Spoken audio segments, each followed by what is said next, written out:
Asa-Punk. Asa-Punk is not radioactive, he's Asa-Punk in 2020. Okay, so 2 pound, 12 ounces, about on what? The Boshin Katana that will become the Kaninholmsabeln. And there's the balance point on the Honshu Boshin Katana. See, there's a little smudge there. That smudge is approximately where the balance point was. As you can tell, that's 1, 2, 4.5 inches out on the blade. Okay, and here we have our cat's bulgur blade we're going to mount to the katana to make our Kaninholmsabeln.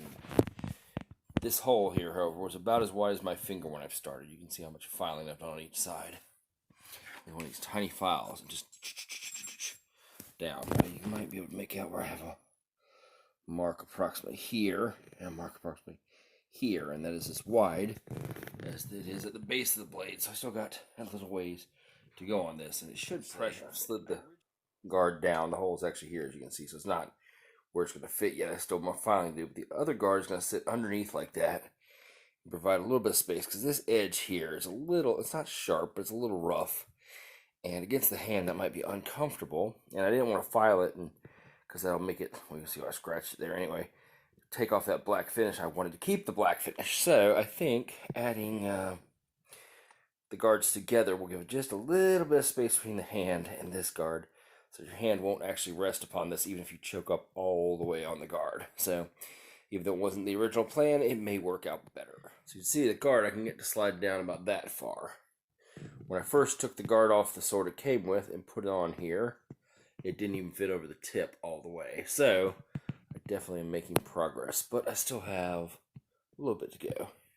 And honestly, it didn't look like it had that much taper in the blade along the flat, but it has more than anticipated. So good thing too, because there's really not any distal taper to speak of. It's a fairly hefty blade, but that's okay. It's not super unwieldy. I did want to show the knot work they did. I don't know Japanese terms very well, but I think that not this tie here is the sageo. Is that correct? Or is that the little thing that goes in here? I don't know, but look at that.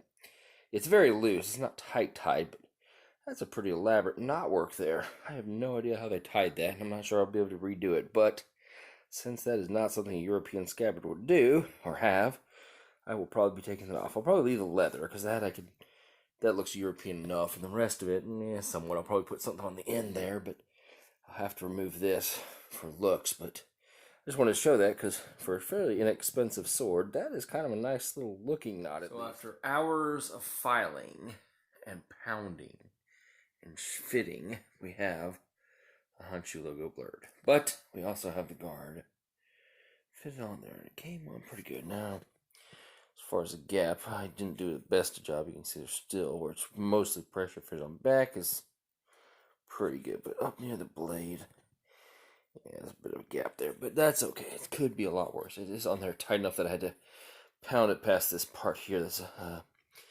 guess we call it ricasso, where the what do they call them on Japanese swords? I forget, the little brass piece there. But I had to pound it on all of that. It wasn't wanting to go past that. So it's pretty tight on there, but only squeeze from front and back. The side, you see, still have a gap. So I'll probably shim that a bit. And I'm going to polish out the high carbon in the, I don't know if you can see it there, but it says Made in China. Or did I get that off? Maybe, no, here it is, Made in China. And the Honshu. All that's just etched on, so I'm going to polish that out. And then eventually wrap the handle with something to make it stay.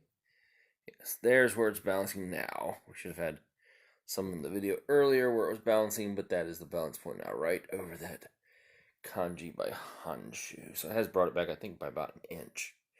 But we'll have to weigh the sword and see how much it weighs now.